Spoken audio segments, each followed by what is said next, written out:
Willie will talk at length about that, and he's frustrated at times, but he's pleased at other times. But he sure has navigated this team to a great spot. Jack Martin kicks it away with Jamal Bell back deep. And he will not have a returnable ball to field. And here comes Baylor for the first time on offense. You're just talking about Jake Spavital's red-hot offense led by their quarterback, Sawyer Robertson. And I think Sawyer's got command of it, partner, because of his pass right there with that 61% completion percentage is outstanding. He is steeped in the system. You go all the way back to the late Mike Leach. He had a couple of years under him, and he's familiar with the spread concept. So that ease comes across, and he's part of the reason why this offense has been brought out of hibernation. It sure looked like some Mike Leach offense last week at West Virginia when he threw for a career high. And the win for the first time ever in Morgantown for the Baylor Bears. Opening snap of the night to Bryson Washington, the powerful running back for the Bears, as ahead for a 6-yard gain to open up the night. Let's meet that Baylor offense. Well, the offense is entertaining, man. You look up front. Price is the guy at the centerpiece, number 72, the center. He will communicate. Barrington Campbell on the outside, and Bryson Washington at the running back position will be the guy that carries the load there. A lot of communication up front necessary to have success. And Hershey McLaurin clobbers that play for a loss. Loss of 1 out to Ashton Hawkins, and here comes third down. Well, this is the one thing they want to do. This is the third and manageable. When you're in a high-powered offense, unlike the competitors tonight, the University of Houston, they need to be in 3rd and 1 or 2 to create a conflict. This guy right here is right at home at 3rd and 5. You don't know if he's going to pass or run. Probably going to be a pass in this situation, but they do this like shooting candy. Well, this is good against good with these units out there. That's intercepted. Wilson takes it away for Houston on the opening drive.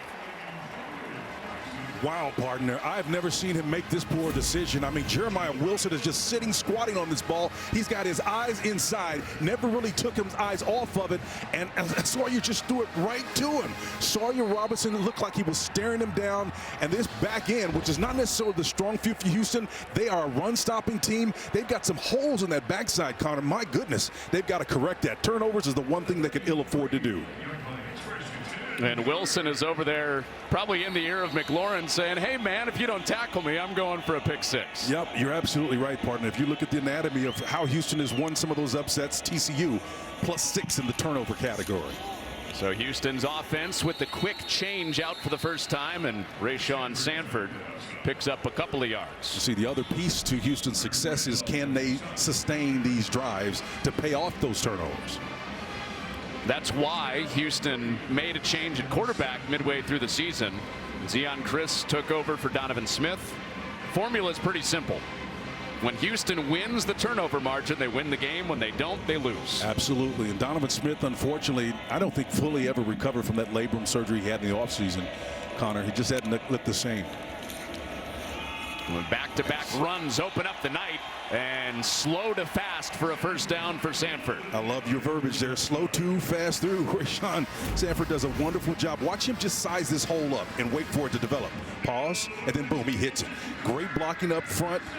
And Duquay, Peyton Dunn, all those guys up front, Demetrius Hunter and company, opening it up for him. If they can do that on the right side and create tension and force this Baylor defense to defend the entire interior of that front, I'll tell you, they may have an opportunity here. Well, this is where it gets real for Houston, inside the red zone. And Chris calls his own number. Spence, this is an offense for Houston that just simply has to be way better inside the 20-yard line. Well, you're absolutely right. They've been abysmal inside the red area, and really just kind of, it was laughable to him when we brought it up, and he just said, look, we've got to find a way to get in here and understand. I always thought that the mindset in the red zone was to understand that when the field gets compressed, you've got to come out and understand that execution comes as a premium. It is a preparation and a mindset when you exercise and effectively run inside the red zone. Well, they got down here off of the turnover with Snead in motion. Chris sees that pressure, and he runs away and gets around the edge. Chris down the sideline with a first down. Away from the sack, new life because of the legs of the quarterback. Well, we told you he's looking to run first, right? And watch him, his eyes goes upfield. You got a corner cat sneaky blitz on the opposite side. Caden Jenkins, the left cornerback, will play to that short side. And that's one of the more athletic guys that Dave Aranda has on the back end. And he just made it miss in air. Great athlete there. So Houston trying to finish a drive. They got down to the goal line against Arizona and could not punch it in with the field condensed last week. An ongoing story all year, 10 games in. On 1st and goal, Chris to the end zone, and that is intercepted. Or was it caught? Was it stolen away? An interception for Devin Bobby. The ruling on the field is an interception and a touchback. First down, Baylor. Mekhi Muse trying to win it back, but dueling interceptions to start the game. How about that? And I'll tell you, if this had happened in any place on the field, maybe if it's not completed, he comes out of that.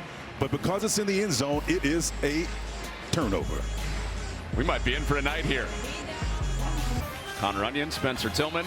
Wild start. Baylor has only turned the ball over one time on this 4-game winning streak. And they survived an interception from Sawyer Robertson because of a pick of their own in the end zone. Well, finally, they look like they're doing the thing that we anticipate with pace and tempo. That's run their inside running game. But the guy's going to take them to higher levels. Bryson Washington got 7 yards on 1st down, right back in his belly, and he moves the chains up into the 2nd level with their red-hot running back, Bryson Washington. That's what I said in the open, man. They've got to set the table first and not come out and try to flip the script and be kind of entertaining or whatever you want to call it. Stick with the plan that has worked over this 4-game stretch. 3 straight carries after the pick on the opening drive. And the arrival of Bryson Washington, Spence, has equaled the resurgence of Baylor on this 4-game winning streak. Absolutely, and the anatomy is, as they go pace and tempo here, is to get him established and then force the numbers into the box. At some point in time, if he continues to have success and move the chains like he's doing now, you have to take those 2 deep safeties and bring one of them down to account for that. Otherwise, he just rips you apart. And fascinating, right? Because Washington's playing so well. Houston's front 7, according to Dave Aranda, the best that Baylor has seen all season. Absolutely. And listen, I know a lot of Baylor fans won't like the reference, but I'm telling you, he reminds me when Art Briles was there, he would spread you out, put guys on the perimeter, and then run a dive. All he was concerned about was establishing the run. That's the mindset tonight. Got us out to the edge, and Hawkins got out of that tackle and turned what would have been a loss into a 1-yard gain. Well, Hershey McLaren was out there in his nickel position, and he was all over Hawkins, and he read it. Watch him come upfield on the other side of the ball, opposite it, and he's so deep in the field, and he's playing with excellent leverage, noting that he's got Jeremiah Wilson, number 20, on the outside of him, playing what we call a banjo coverage, a guy that's in between you and the player in this case, playing them either side. That's outstanding. So that coverage brings up 2nd and 9. Robertson back to the air for the first time since that pick. And right at the sticks, he has Hal Presley for a 9-yard gain and a first down. Now, Matrell McCutcheon, the right cornerback, he'll play on that short side, and occasionally Houston will flip their corners, but by and large they won't. That defensive front is so tough to handle that they do the job for them up front, Connor. That had to feel good for Robertson. No question. Had not been turning the ball over much. Riding the run game of Washington and then complete. Now this one into the dirt. He'll play for 2nd down. That's one thing that, you know, Keith Cooper, Carlos Allen, Anthony Holmes, all those guys up front will do. They will get a guy like Sawyer Robertson who needs to sit back there at 6'4", 220 and throw off of a proper platform. They are so active, Connor. They're affecting his ability to do that. So I understand why he's got issues, but early on, staring down a potential receiver like he did to throw that interception was untenable. You're kind of looking around like that didn't look like Sawyer Robertson at all. Blew my open. He's got Washington back in there with him, seeking out a crease on the edge, and he'll make it 3rd down and medium through the tackle of Tibbs. Nice little adjust there. Shea Wood, defensive coordinator for Houston, with a little run blitz pressure from the short side of the field, and guess wrong because Baylor was running away from that. Well, Baylor likes to go for it on 4th down. They are in plus territory. This could be 2 to get 6 yards. Well, he's going to check this play and get into something, probably going to go to the left side of the field and work with Moore on that side. It is a run on 3rd down and medium. And that sets up a potential go for it here on 4th down. Well, again, this is for them a run conflict scenario. For most teams, even today, 3rd down and say 3 is enough for them to put a defense in conflict. You don't know personnel-wise what you need to do. So Sawyer's going to assess it, get the call in, and probably have a dual opportunity from the line of scrimmage to get in the play that works best. Shaquille Wood talked a bunch to us about that, Houston's defensive coordinator.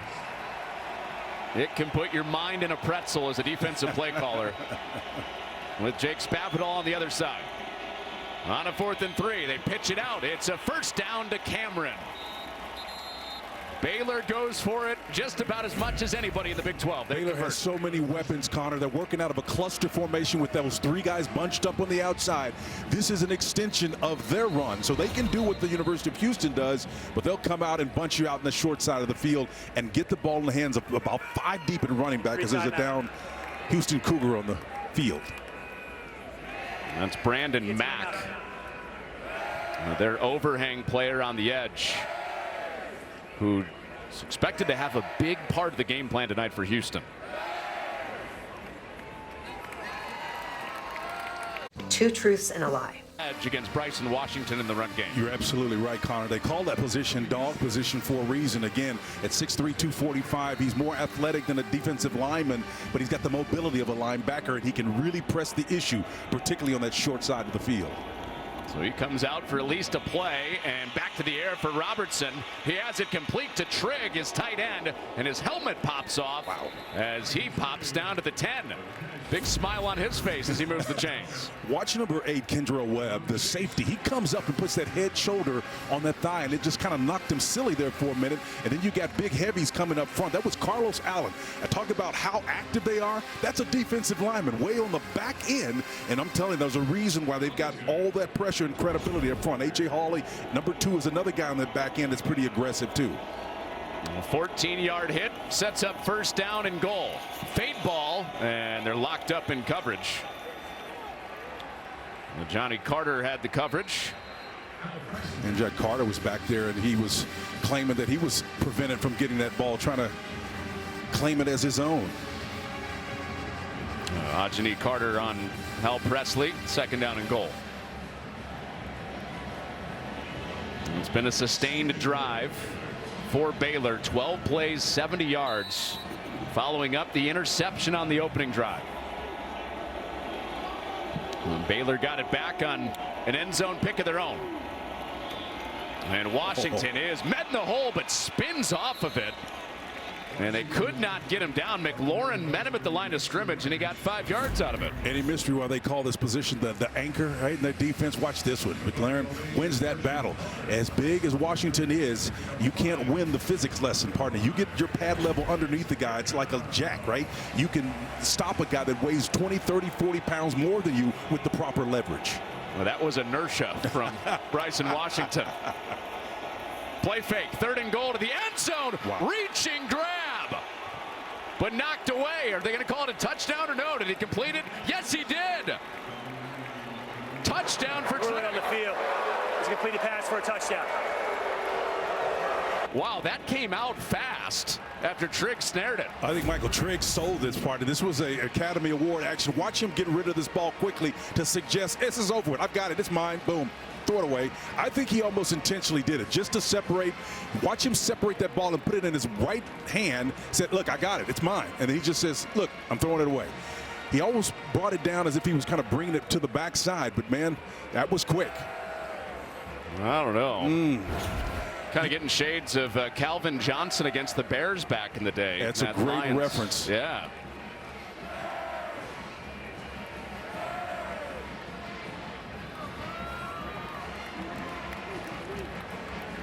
We've got Mike Pereira with us tonight. He thinks that this will stay a touchdown.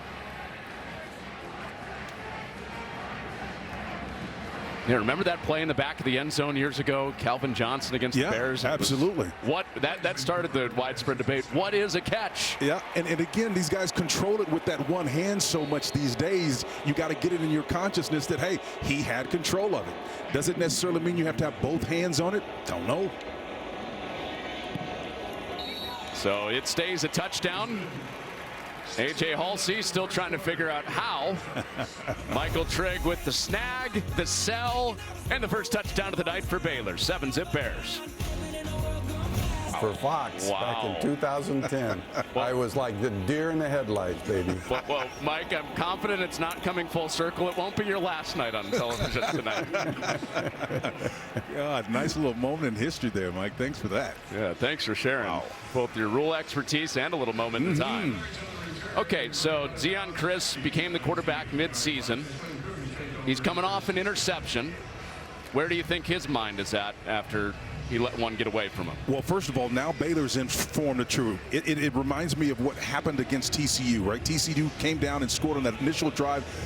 Baylor was slow, again, as has been their way up into this little transformation period over the last 4 games. So now you got to have an answer. At the University of Houston, you can still control the clock, which is what your game plan was, but you let this thing get out of hand, 14 points or more, then you've got to ask your runner to become a passer. That's where it begins to be problematic. When start of a drive. Delay a game. Offense number 2. 5-yard penalty. Still first down. Well, that's what Coach Fritz is going to be frustrated about. That's the ebb and flow, and sometimes it's kind of a neck break pace where you got guys doing inexplicable things, and then they'll do something great, right? Make a great play. You got to be consistent. That's what he's looking for in this reclamation project at Houston. It looked like Willie Fritz was saying, call it. We got to get the call in. So it backs him up, first down and 15, and Chris underneath incomplete.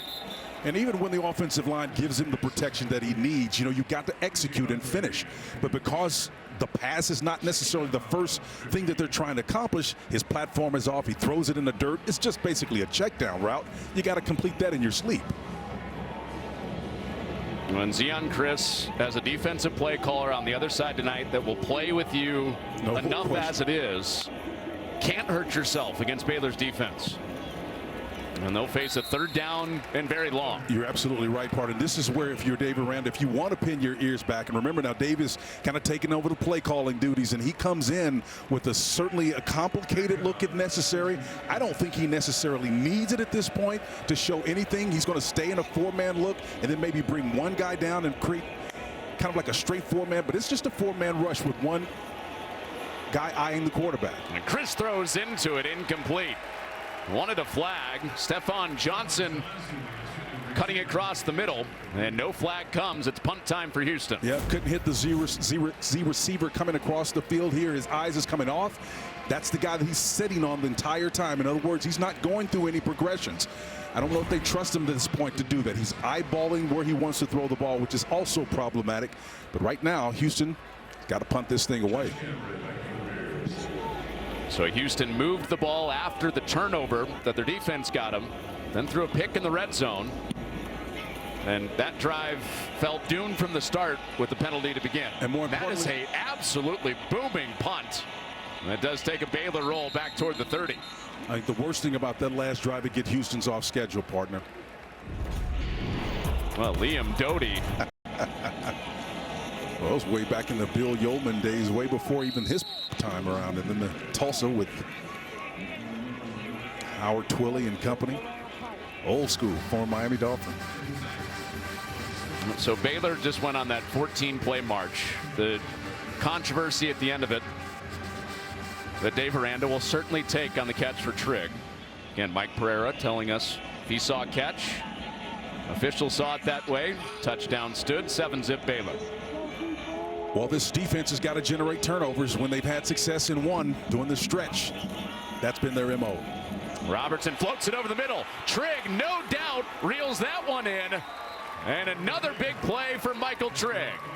But, partner, I asked him, who do you have that can shoot the pipe, right? What does that mean? Michael Batten, the wheel linebacker, number 44, has got to go with the tight end in the Tampa 2 scheme, right? You got to have somebody more athletic to cover that particular route right there. They will burn you every single time. Great play call. Well, up the pipe for 35 yards for Trigg. Now Pendergrass out to the edge. And a flag is down after Pendergrass chewed up some yards in the run game. Well, we see some creativity from Jake Spavital. He's one of the best in the business at it. Holding. Offense number 68. 10 yards from the spot of the foul. First down. So the last 4 games, Baylor has flipped their season, and it started with the combo of Pendergrass and Bryson Washington. Yeah, it all begins on the ground, right? If you can force, it's a chess match. If you can force someone to respect your ground game, they've got to do it with numbers or just be better at tackling fundamentally. And because of the context of college football where we are now, Connor, these guys don't get as much time to do those individual drills like we used to do in the old school. Well, first and long, running it with Pendergrass, and that is stuffed. Anthony Holmes is just a beast down there in the trenches, man. That defensive tackle, we call him an under tackle, right? Watch number 18, Holmes, reach the center here, and then he steps and then gets underneath him with the arm reach, and then he's in the backfield. He's plus or negative 2 yards on the other side. I don't care how good you are as a running back. If that guy can play on that side of the line of scrimmage, he's going to create total plays and chaos in those scenarios. That is a big matchup for Houston to win tonight. Huge. Baylor's biggest runs come right up the middle. And that is drilled in there, but off hands incomplete. Baldwin couldn't squeeze it. Yeah, Kendrell Webb was right there to safety. I thought he was going to have that quick reaction. I love this defensive call right here. A lot of funky things going on up top, but watch this zone coverage. Does a nice job of sitting that down. Does Baldwin right between that zone, but just can't put the grip, the vice grip on it and close it and bring it in. Well, those guys are active on the back end for Houston, man. They showed you some athleticism. Tell you what, they've got a couple dudes back there that we give so much attention to the front 4, but on the back end and this loose coverage right here in a prevent kind of look. All those dudes are standing 20 yards deep, and Baylor with a short yardage run on 3rd down, and it'll be 4th down and 15. Well, this is an answer. That's the way you got to consider it. The question is, are you on tiptoes of anticipation of giving the ball back as Carlos Allen is the one that's providing this opportunity for your offense again? Are you excited about putting the ball back in the hands of an offense that really can't do a whole lot with it? Got to find some offense for the Houston Cougars. And when Baylor has punted this year, again, they go for it a lot. They have one of the best punters in the country with Palmer Williams. He tries to pin this one inside the 20, and he's got too big of a leg. Rolls it through the back of the end zone. So Houston on offense, they've gone down and they got to the red zone but turned it over. And because of that, they're only scoring 14 a game. Yards per game, the fewest in a generation, fewest since 1994. And flipping quarterbacks, trying to figure out what exactly their identity is. And here they are in game 11, hoping tonight's the breakthrough, but not yet. And Connor, you raise a great point. There's a rich tradition of scoring points going all the way back to the days of John Jenkins and Andre Ware, Heisman Trophy winners. They know what it's like to score points in this system. Kevin Sumlin was here for a period. Dana Holgerson. They just have been on dry times. Chris has that off hands. Joseph Manjack, a little behind, hands on it, incomplete. Well, that's another problem here. Again, they've got some talent at the wide receiver position, but again, you can see it on the backside, and that's so low on the ground. I don't care if you're Gumby, you're not going to be able to get down and get that ball, man. That's just one of those situations. You've got to be able to focus and catch it and make the play. Chris 0 for 4 to start through the air, including that pick in the red zone. And doing what he does best here, and he's not getting much.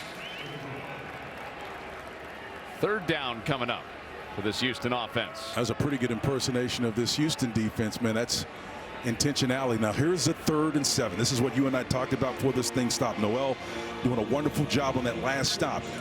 In an obvious pass scenario, trips up to the field and a single receiver down here. They're trying to get an isolation down here, so I think he probably wants to go down to by the 20 by the numbers, but they're going to try to get into a formation that helps him. So he's going to come to the short side of the field, balance this out, and maybe try to get a rub.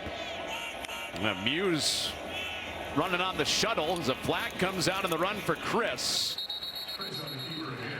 And we'll check on the flag for now to be 4th down. I think that came out before the ball was snapped, it looked like, or just shortly thereafter.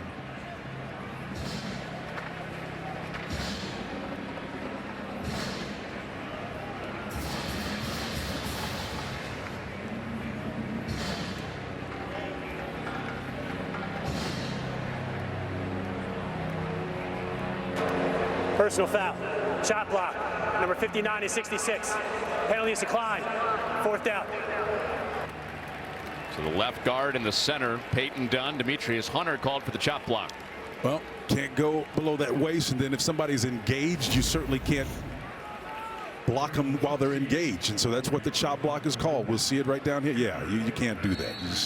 You got to stay up, and when a guy's engaged, you certainly can't go down below the waist.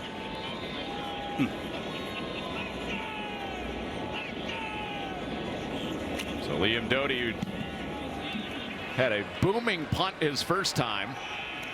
Has another good one that Cameron has to fair catch. So 75 yards to get after the 48-yard punt. Tomorrow, huge NFL doubleheader on Fox. First, the Cowboys and the Commanders are other regional games. Then in America's Game of the Week, Christian McCaffrey and the Niners against Jordan Love and the Packers or Cardinals Seahawks. Check the games in your area only on Fox. Little playoff divisional round rematch. Just getting that time of the year, man. Sawyer Robertson, the touchdown to Trigg, the pick on his first drive. Punt on drive 3. High possession game to start. Already the 4th touch for Baylor. Well, Baylor has got the potential to blow this thing open any time, but this is a strength against strength. Houston's defense is pretty good, says Dave Aranda. One of the best that they will face, and perhaps the best all year. Oh, good pastured run through there for Washington, close to the first down for Baylor. Well, listen, this is the formula that Baylor's got to use, man. It's all about Washington. Should have started the game off with him. He tries to squeeze through there. I think he's got enough for the first down. Yeah, it looks like it. Keith Cooper stopped him up, and they do mark him past the line again. It is a first down. Yep, so he's going to get that one despite Keith Cooper's effort. And Keith's one of the transfers that's really helped this ball club out, along with McLaren. Baylor empties it out. Quick toss. It's going the other way. Second pick of the night. Jeremiah Wilson finishes this one.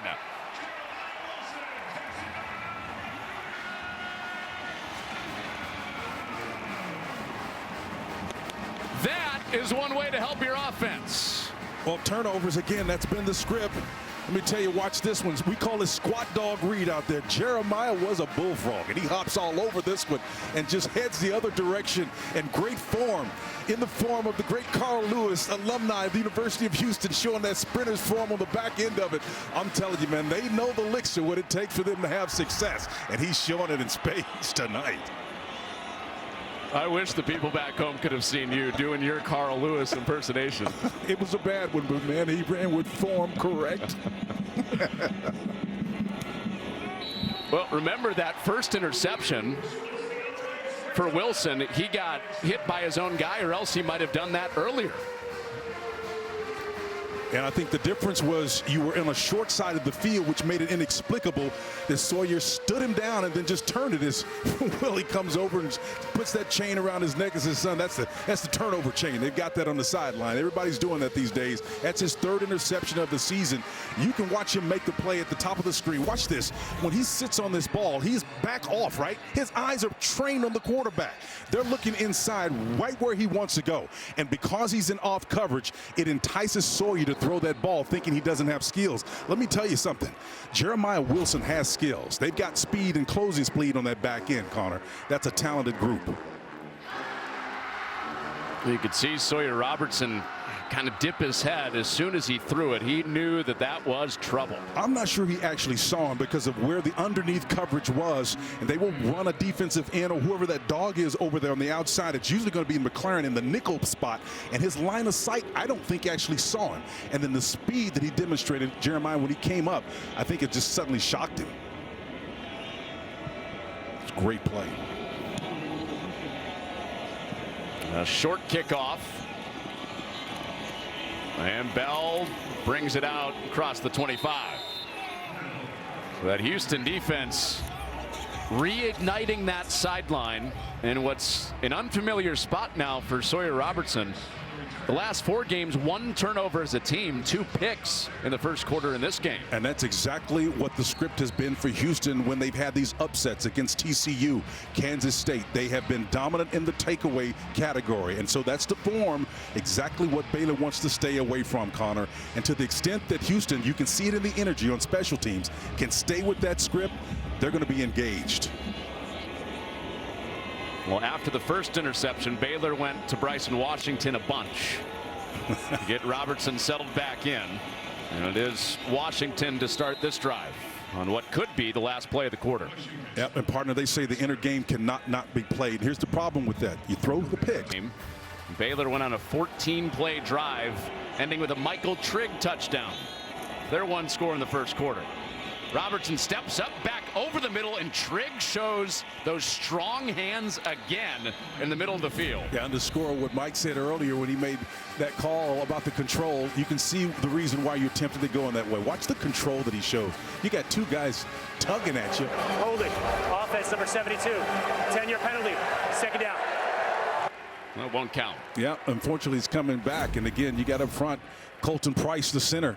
And obviously they've got some games and deals working up front that's giving them problems. And so Jake Spavital has got to settle them down a little bit up front because that is an active front. I'm talking about Keith Cooper, Carlos Allen and company. All those guys have the ability to make you change your mind in a hurry up front. All right, group right there is really good, man. 92 is a beast. And Dave Aranda telling us that's the best front that Baylor has seen and maybe will see all season.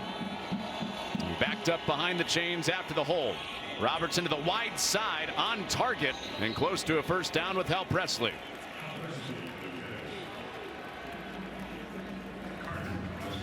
Carter defending on that play. I think, Connor, what makes them so good is the fact that that pressure that you see consistently up front takes a lot of stress off the cornerbacks on the back end because the quarterback has got to get the ball out. And they don't have to cover nearly as long as they would otherwise. With the poor pass rush, it really exposes any deficiencies in the back end. You're running it here, 3rd and 1. I would run it all day, but it's a pass conflict scenario because if you're as prolific a passer as he is, again, tonight withstanding, you take a shot with this one, inside run. They do run it with Washington. He's got it for the first down. Needed 1, got 2. Drive survives. Well, sometimes you just got to ignore analytics, and I know that can be sexy these days to follow what the numbers say, particularly if you're as prolific as Baylor has been during this 4-game stretch here. And this run has been impressive. They've thrown the ball around as well as anybody in college football, in my opinion. And that guy, tonight withstanding, is up there with the elite quarterbacks if you're just looking at a snapshot of the previous 4 games. A cut to the outside for Richard Reese. And he goes for a ride to the outside. But you also saw A.J. Hawley, right? The free safety. Watch the recovery speed here. Here's number 2, right? I want you to watch him. This is a running back. They put him in his hip pocket, but Hawley goes in and hauls him back in. That's the kind of athleticism they've got on this Houston Cougar defense. Halsey, a huge safety. McLaurin whiffed on the tackle, but they rally, and Keith Cooper gets him for no gain. Well, Keith Cooper is playing on the other side of the ball, and man, I'll tell you, watch these guys show you this is probably the 3rd play we've seen where you've got a defender on the opposite side of the line of scrimmage. And that particular play right there, that was Hershey McLaurin coming from that anchor position, number 15. He got in the backfield as well. So you got guys from both sides. Keith Cooper on that left defensive end was involved in that. These guys are so active. Baylor has already gone for 1 4th down tonight. See how that influences the 3rd down call. It's up the middle. They won't need 4th down. Well, they're going to get this first down, but boy, I tell you, A.J. Hawley is not afraid to stick his nose in there and stop a guy as big and powerful as Washington is. Already 64 yards. Couple minutes into the 2nd quarter. And that is caught. Hawkins reels it in. Another first down for Baylor. Well, Michael Bolton is number 44. Watch him in a trail technique right here. They put the pressure on him. They've asked him to cover the tight end. They've asked him to cover a slot guy. At some point in time, ruling on the field of a completed pass is under further review.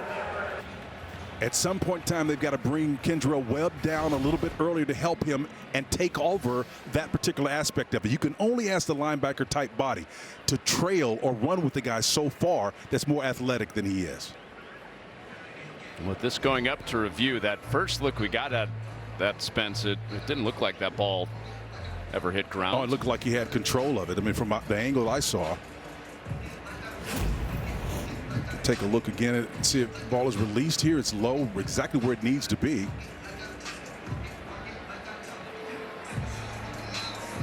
All right, Mike, another did he control it situation in this game? I think the question to me is, did it get to the ground? That's the one that looks a little suspicious. And so looking at their shot here doesn't give you the best look. I mean, you see that it looked like he had control. You see the ball pop a little bit, but that's what they're going to focus on is, does this ball get to the ground? Watch it here. If that tip of the ball hits the ground when they've got lots of cameras to look at, then that would make it incomplete. I would offer that maybe the ball is on top of his body and never touched the ground, and that they're not going to be able to overturn it. That's the perspective that I look at it, Mike. Yeah, and if you, that's the whole thing to me. That's the whole decision that has to be made here is, does the tip of the ball get to the ground? Very difficult to tell. It loses control, yes, but that makes no difference if it doesn't hit the ground. But it is a tight one.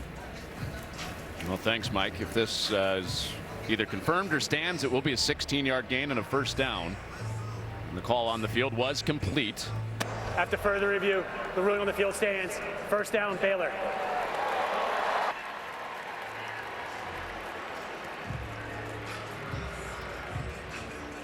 Okay, so Baylor, just like the last time that they turned the ball over, they've been able to turn it right back around, go on a sustained drive here. Well, that's a positive, right? You got to continue to stack these plays on top of one another. Hopefully you can make it more clean or cleaner than the ones that you've had contested. But again, they're capable of doing it. The issue is, can they? Into plus territory with a first down. It's Washington. And a few yards after contact, about 7 or 8 yards to bring up second down. Give him 8 on the play. Yeah, that's a chunk of yards for first down, and that's the formula that they want to work with, and it's really tough. And this defensive front is not used to giving up 8 per pop, but that's the matchup of this game, Connor. It's the defensive front of Houston versus Washington, and this Baylor Bear rejiggered offensive line. Houston's run defense held Kansas State under 100 yards rushing. It's one of the best rushing offenses in the Big 12. And that upset win. And that is more like the Houston run defense we're used to seeing. Washington is nosing toward a first down, 3rd and short. Yeah, this is 3rd and 1, and this is a classic run-pass conflict. But to your point, Connor, you'll see how close to the line of scrimmage those linebackers play in this scheme. And it's one of the reasons why they're so physical and why they're so effective. 10th play of the drive coming up. On a 3rd down. Back in the hands of Washington, and he just keeps on finishing forward. Well, I'll tell you, man, this guy is a physical lesson coming at you. He's got the speed, the mass, and once he leans forward, he's going to fall forward. If you just need one, give it to Washington. He's a playmaker. He played in the slot T offense in high school in the state of Texas in Franklin. And in that offense, Dave Aranda knew that he was getting a guy that can take a heavy load. So that is run, run, run downhill. Well, that's thinking like a defensive mind and the genius, quite frankly, which is, I believe, Dave Aranda is. He's really a cerebral guy, and everybody knows that, but it's showing up over these last 4 games. A feather to the outside. It's reeled in for the touchdown. Hawkins showing the elasticity to go get it, and Baylor leads again. Showing a little pizzazz in the end zone too with the dance, and he beats the nickel guy right on the outside, and that's where you come in and you make a play on a guy that you should be making a play on. The adjustment, the fade, and to get his body to the outside was absolutely outstanding. Robertson put it exactly where it needed to be placed to allow him to make that difficult catch. Just a beautiful catch, and even more impressive, little Irish jig or something on the sideline he's doing. That's pretty good. Uh-oh. Oh, it cuts inside. It is good. Ooh, that was a little bit nervy for Hankins. 23-yard pop. How about Sawyer Robertson? After both interceptions tonight, he's come back with touchdown drives.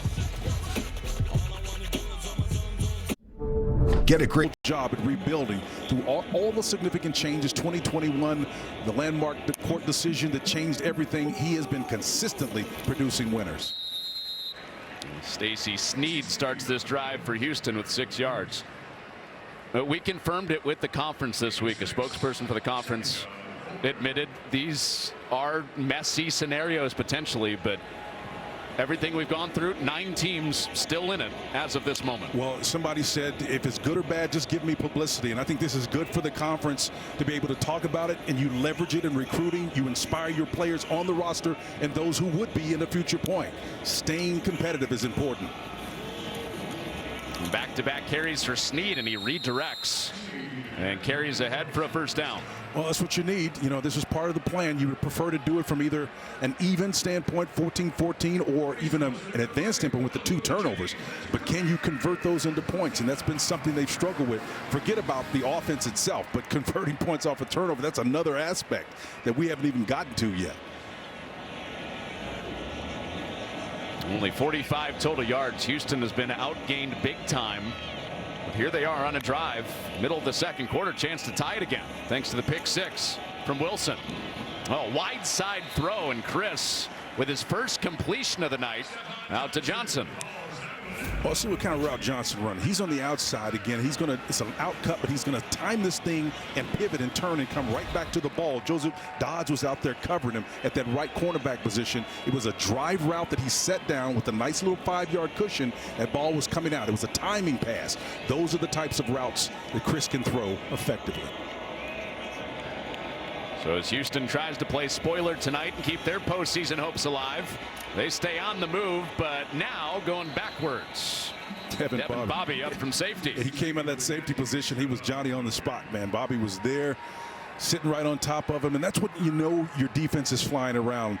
The relative time that it takes for a defender to arrive, particularly in man coverage, to the person who's got the football. You need that to be bang, bang. Spence, he talks like how you want your safety to talk. Yep. He was asked early in the year, how would you describe your game? Pretty simply put, he said, I love to crack you. That's street talk right there, brother. Came up downhill for the loss of 3. And third down and long coming. This is a tough place for Houston to live. Through the air, they haven't had much there tonight, just the 12 yards. Well, they've got to be balanced. And again, what does that constitute? When you're a running team and everybody knows it, what does that mean? It means you run, but when you do throw it, you have to complete it. It's less of an option, it's less of a luxury. And so balance is not spending an equal amount of plays running and passing. It is doing what you need to do in that moment. 3rd and 9, you've got to hit this pass. It's got to be a first down. Well, Johnson, who he hit earlier, is down bottom side of the screen. Pressure comes. Chris cannot get away from Noel.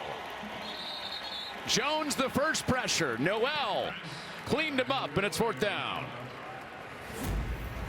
Well, here's a little early Christmas gift, says Noel. He's coming right through the pipe, and number 2's coming too, man, the whole party. You knew you were going to get a blitz type look, right? That's a Dave Aranda special. You've got 9 yards. You've got the quarterback that's not adept at throwing the ball as a primary option. You got to bring pressure to affect him, and it was successful. That was the second Noel with the second effort. I guess in his case, the 3rd Noel. Very nice. Elinus Noel the 3rd with the second effort pressure. And Cameron calls for the fair catch. Just past the midway point of the second quarter. Crazy day in the Big 12. Baylor trying to stay alive in the race. Let's Monopoly go! All right, kicking contest did not get off to a good start in our break. Well, his form is bad. You know, he's got his feet open and he was smiling. You ever see a kicker smile right before he kicks? No. He's other directed, but he's worried about how he looks. Oh, changed a little form a little bit, right? Nice. Finished. Look at him. That's a post-millennial right there if I ever saw one. He's worried about his style, and you missed the first 5 of them. He didn't need the 3 steps back, 2 to the side. Exactly. You got it right at the end. Pendergrass breaks through to the second level, and Halsey up to greet him before the first down. I'll tell you what, man, Pendergrass can run the ball as well. We know at Washington, we've seen him, and Pendergrass has been a great asset and kind of an outpitched guy to help salt games away, but they both deserve time. But Washington clearly, to me, over the last 4 games, has been the guy that has really stood head and shoulders above and should be getting the lion's share of the carries. Well, the one game on the winning streak where Washington didn't have 100 yards, Pendergrass did. Went for 142 against Oklahoma State. So you got a 2-headed monster going back there. You throw Richard Reese in the mix too. Absolutely, and Reese is not bad either. I'm telling you, they go at least 4 deep. I mean, there may be 5 guys that can literally carry the ball, and they'll throw to him as well. One of the things about Jake Spavital's offensive scheme, this spread scheme, they will put these runners on the perimeter as well. 3 straight Pendergrass carries, this one to the outside, and he is chewing up yardage. Another gain of 8 yards after he picked up the first down. Great job by Hal Priestley, number 16, on the edge, just getting good blocks out there for his guys. And love it when those wide receivers give it up for these running backs. Spence, this is where the 2 scoring drives have started. Run, run, run, and then they let Robertson chuck it. It's short passing game out to the edge for Hawkins. Makes a move and runs into McLaurin short of the first down. Needed 3, got 2. Here comes third down. Yeah, there was an extension of the run game right behind this line of scrimmage where you get the ball in the hands of your fleet-foot wide receivers. But again, as you said, McLaurin was right there playing as he has so frequently and often tonight on the other side of the line of scrimmage to keep the advance to a minimum of a couple of yards. Keep an eye on the clock. Houston gets the ball out of halftime. They're hoping to touch it again. But Baylor has played ball control most of the night. Almost twice as much have the Baylor Bears been able to control it. That's a formula that the Houston Cougars want to have. 3rd and short. Pendergrass got hit at the line. He didn't get there. He's short. McLaurin makes another play. 4th down. So how confident are you? As we take another look at this play, we got short motion coming in, got a Y, an H-back coming in to block, and he still can't get that yardage. And once you get your feet off the ground like that with this aggressive defensive front, Keith Cooper, Carlos Allen and company, you're not going to go forward, I can tell you that. So this 4th and inches, and looks like the book says they're going to go for it. They may try to draw him off sides here. Baylor does have all 3 timeouts. But Jake Spavital, Dave Aranda not budging. That's a gutsy call right here, man. They do snap it. Right up the middle. Pendergrass finishes ahead. Gamble pays off. Well, it does. I mean, if you know what the book says and you're comfortable about it, it makes a big difference if you know in your heart and your mind what the numbers say and what your skill set says. Aggressive and mostly effective, almost 60% on the year. That's pretty good numbers right there. It's just when you see the visual backed up in your own territory like this in a game where this team lives off of turnovers, it just really shows you how committed to what we do that Baylor has. They're just convinced that they can get that yardage. Robertson on a 1st and 10. Back over the middle. What a grab! Michael Trigg cradles it into the next level. It's becoming the Michael Trigg game in Houston for Baylor. Trying to figure this guy out is tougher than trigonometry. This guy goes up and one hands that one down and pulls it down with total control. Let me tell you something. This kid is unbelievable. Watch him go high point this ball, man, and then pull the nose down and protect it. 2-minute timeout. And put that coverage in his back pocket. Houston's got to find a better guy out there than Michael Baldwin to cover him at will. Up catch after catch, and has taken defenders with him with one-handed grab. Well, there's a slew of transfer players, and we'll unpack this in a little bit after this play, that have helped this ball club, and he's the latest as the flag comes out. And McCutcheon had coverage on Presley. That matchup that drew the flag.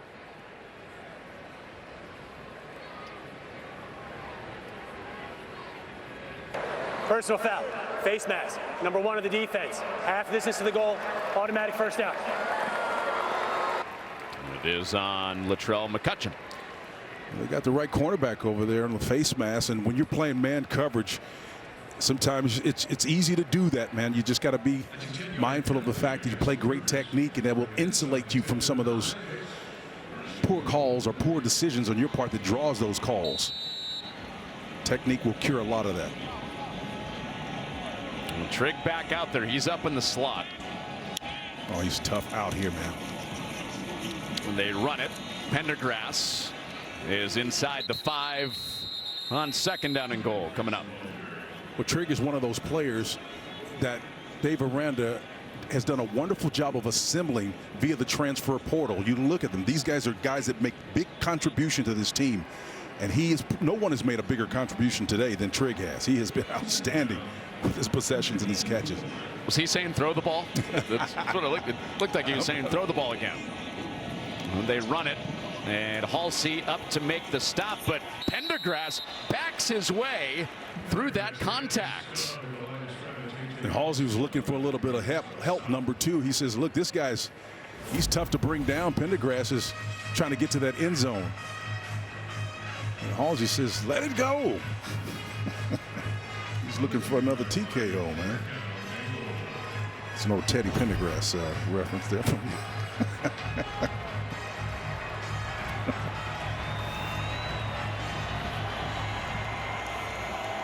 Inside a minute to go in this half. And an errant snap with Washington, the tailback, lined up at quarterback, and he had to get back on top of it. Oh, wow. Near disaster for Baylor. Whether it's self-inflicted or you do it yourself, it's the Wildcat. You got Washington, and that snap is out. That's not Washington's fault. You've got to get the ball back there to him as if it were the quarterback.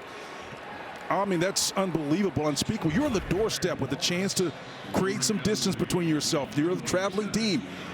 I mean, the stage is set for you to do more. A loss of 25 on the play. And Baylor will use the timeout and settle for first charge timeout of the half. Baylor, immediate timeout. That try on the other side after Colton Price's snap went all the way to Waco. Against one of the nation's best running backs. If you haven't seen R.J. Harvey run the football. And he's done some wonderful things there to get that program turned around. Had to make a tough call and get rid of his defensive coordinator, but making some hay. Dave Aranda and Baylor were hoping to punch in a 2-touchdown lead before halftime. Snap went backwards 25 yards, so now it's Hankins from 45 yards out to make it a 10-point game before the half. And that is between the pipes. But here's the big takeaway. Baylor leads it 17-7. A win tonight. They'll go into the final weekend with a chance, with some help and a win to go to the Big 12 championship game. Off we go in half number 2. The Bears and the Cougars. And the Cougars will touch it first. Well, the only score for Houston in the first half came on defense. The first half check-in is sponsored by Allstate. You're in good hands with Allstate. Well, here's the thing about it in terms of we're looking at the total yards and all that stuff. Baylor stole the ball away from Houston and maintained it and took their script. Baylor with 47 plays to Houston's 17. So they more than doubled the number of plays that the home team has available to them so far tonight. And with all that, Houston is still a touchdown away here from, or a field goal here from being right there. A little pressure off the edge and running right into the arms of Matt Jones, who has smothered ball carriers for years in the middle of the Baylor defense. Zion Chris is really hanging onto that ball a lot longer on these reads, and I think that's part of Dave Aranda's strategy. He's making that read complicated from that defensive end. He's reading the safety and or the end on those inside zones, and they're making it complicated for him to make clean meshes. How do you get this thing going if you're Houston? Well, you got to find a way to soften up this defense and hit something downfield. They'll try off play action right here. Nothing there. Chris doesn't get away. Trevin Ma'ai wrangles him down before Chris could break free. Well, again, the thought was to do just what we talked about, partner. He's looking downfield with just a slight little cursory mesh that draws some attention underneath, but there was literally nothing there. Everybody's manned up on the back end of it, and Chris has nothing to do. Nowhere to go. So he gets to answer a question at the halftime right away. Did not convert on a 3rd down in the first half. On a 3rd and 6, Chris looking over the middle, and there's the first 3rd down conversion of the night. Needed 6, got 7. And partner, it might be too early to talk about the middle 8 in terms of your progress, because you got to get the first series behind you. But we talk a lot about the middle 8, the first 4 minutes of the half, and then after the half, the first 4 minutes of the second half, because it's about adjustments. What do you do to reverse the script if, in fact, you're on the short end? And it looks like they've got the early indicators in place. Got a first down. Malik Carr available for his quarterback, Chris. Now back to the run game, and Jones is right out there to make another play. Yeah, I tell you what, this Baylor Bear defense populates to the ball. These white uniforms are all over. Dave Aranda is in the sweet spot as a play caller and a kind of a dean of this defensive structure. You know, he's the head coach. There's no question about that. But in talking to him, Connor, he gave us some sense that he's able to be more focused now in this capacity, and he's getting better results. And he said, quite pointedly, the inflection point happened about 4 weeks ago when they started this streak. And as you said, they've got a chance to run the table now. He's been a machine of quote gold. Pressure off the edge. Johnson coming. They throw a screen against it, and there goes Johnson. Johnson coming off the edge for Baylor. Johnson running the other way for Houston with a first down. How about Kevin Barbe with the nice call right here, using the speed against them. He's going to come underneath here and then take advantage of that quick flowing defense and then find a way to get them counter programmed with a nice move. Great play call underneath, using the speed of this Baylor coverage underneath against them to find some opportunities. Well, Houston is looking for a star in the passing game that hasn't emerged yet through 10 weeks. And if they can protect Chris, give him time to get it to Johnson, he could be that guy. Well, he could be that guy, and I think the overarching thought is they've got to find a way to affect the coverage. If you can't make the numbers reduce or increase around the line of scrimmage, there will be no opportunities for him to throw the ball. I can tell you that Kevin Barbe will not be comfortable enough to throw it downfield. It's a run, and it's a 3rd down after Stacey Snead gets a yard. Yeah, look, if you're sitting at home and you're saying, okay, what must be the look in order for Houston to push the ball downfield? As long as you see 2 high safeties back there, they're not going to throw against that. It's a cover 2 shell look, but it literally instantly tells you that you've got enough people on the back end so that you don't have to risk it. And so the run becomes the better option. Don't tempt fate and try to throw against all of those bodies back there. This is cover 2 right here. 2 high safeties right beyond the 31-yard line. You can see him. Conservative style of defense. He's going to throw against it. Linebacker pressure was picked up. It's downfield. It is incomplete. Caden Jenkins with coverage, and Manjack stumbled at the end of the route. Well, Jenkins is there on the other side. They've got coverage on the backside with the free safety. So that safety is playing a half-field concept, and he's coming over to help and bring some help. So that there's Devin Bobby, the strong safety, is there unused, if you will, to help and assist. So once again, you're not going to win that numbers game against a cover 2 scheme like that. They're going to have too many bodies back there. Houston's offense not going anywhere. Nope. Now they're vacillating into cover 1. You may have something to the left side if he comes back. Chris needs 5 yards, and he puts his body on the line to get there. Banging off bodies for the first down. I love the want-to on this when Chris does what we call run to the grass. You're going to see him check and then come back through here. What he's doing is technically, from an offensive standpoint, running where the bodies are not. And it's not passing the ball, but you're still doing an old school philosophy of tacking the naked spot of the field. Run to the grass.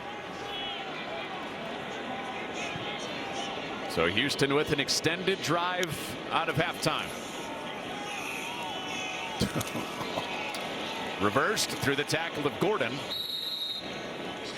Eventually planted after a couple yards for Sanford.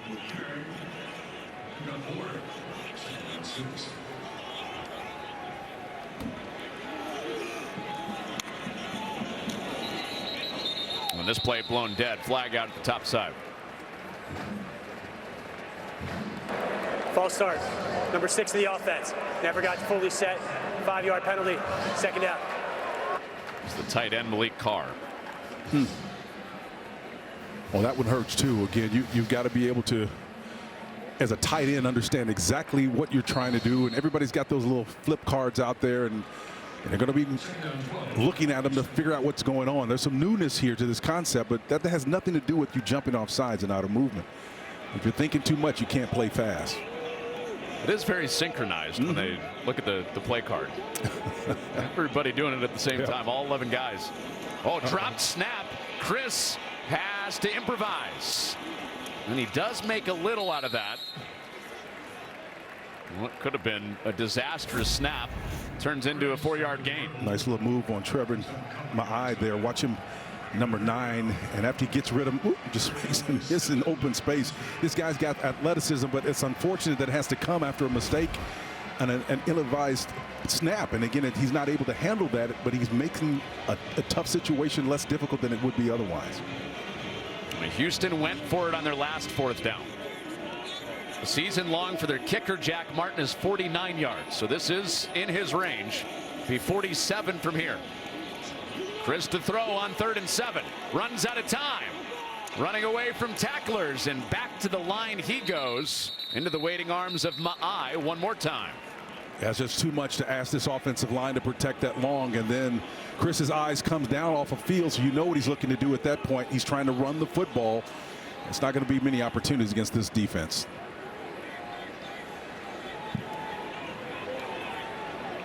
And they will bring the kicking unit out. Try to make this a 1-score game again. Well, one thing they've done is they possessed the ball in this second half, and that's been impressive early on.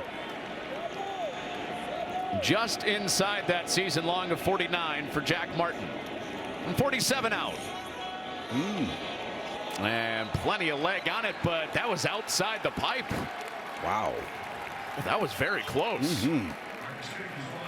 Well, if that's above the uprights, that is not reviewable. If it's below, you can take a look.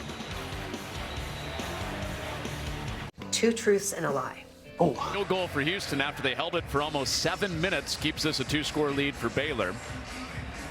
And the scoring drives tonight for Baylor have started deep in their own territory. How about that mean number of 11 or more plays per drive, and then sucking the life out of what offense the Houston Cougars have had available to them tonight, stealing opportunities. Bryson Washington, his first carry of the half, gets banged down on the edge. And we got a couple of different looks at that field goal. Straight on look that we showed you going to break. It was close. Got a lower angled version of that, and it did look like it was outside. Yeah, it certainly did look like it was outside. And listen, you possess the ball, which I thought was good, but you got to pay it off. Just outside the doorstep of the red zone, where they've had trouble all year. Play fake, pressure in the face of Robertson. He's wrapped up and swung down.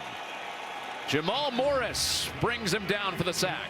They call him the Mike backer for a reason. Jamal Morris, number 25, comes underneath, and he's freed. And when you leave this guy open in space as a Mike, he is a heat-seeking missile in the middle of this defense. He is something special. Sheil Wood talks about the guys that are the leaders. He's one of them, man, and he wears that green dot for a reason. He's active, he's physical, and he's smart.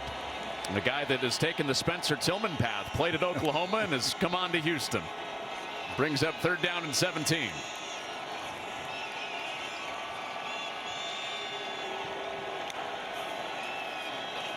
Just a backside rush. Pressure. McCutcheon gets there.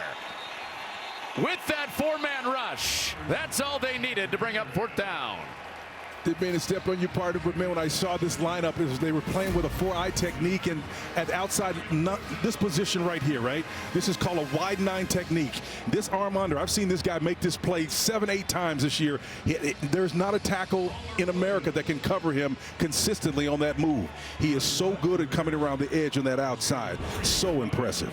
He almost knocked that ball free.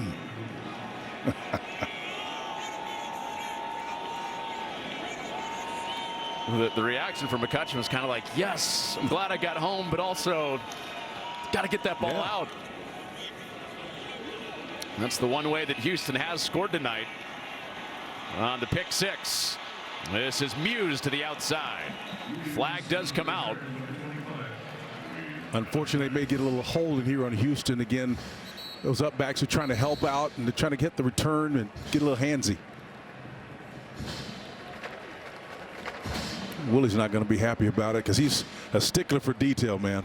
During the return, holding, number 12 of the return team. 10-yard penalty, first down. Media timeout.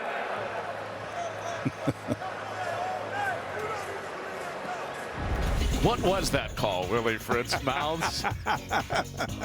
Well, Travion McCutcheon gets the ball back in the hands of the Houston offense.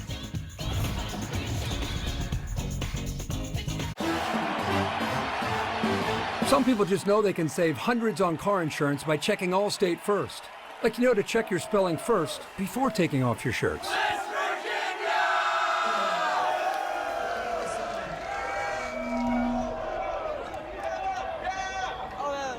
Stu, Virginia.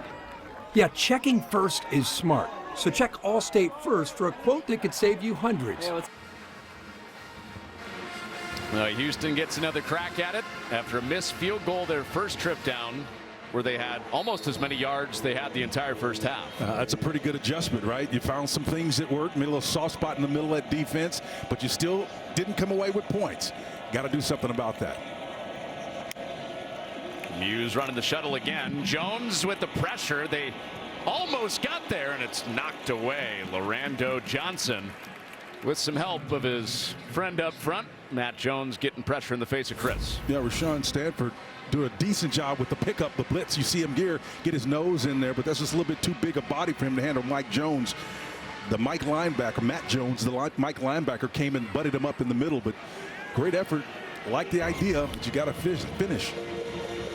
Jones, such a weapon as a pass rusher. Even though he's playing at that second level, he's the sacks leader for Baylor.